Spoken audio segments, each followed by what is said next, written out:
Welcome everyone, I would like to show you how to connect a USB mouse to your Samsung Galaxy Tab S8 series. So the first step is you just want to check the type of cable your USB mouse uses. If it's USB type A, you won't be able to plug it in directly, you can see it will not work. If you have a USB type C mouse, you can just plug it in and everything will work without fail. And so what we're going to do is, if we have USB type A, we just need to get an adapter which allows us to input USB type A and output USB type C.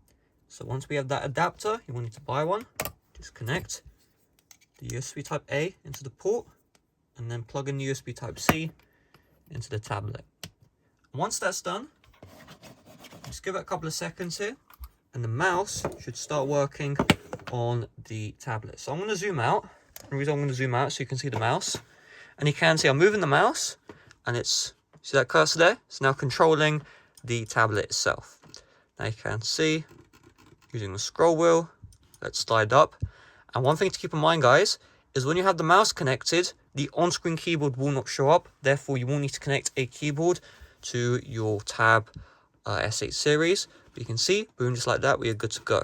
You can also head over to settings, and let me just zoom in, because obviously you see the mouse is connected. So we'll just zoom in.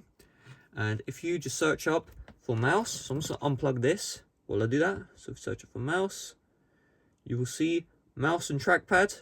Tap into it and then you'll be able to change the pointer speed, the wheel scrolling speed, and all this stuff right here. So that's all there is to it. Thanks for watching. See you guys later. Bye bye.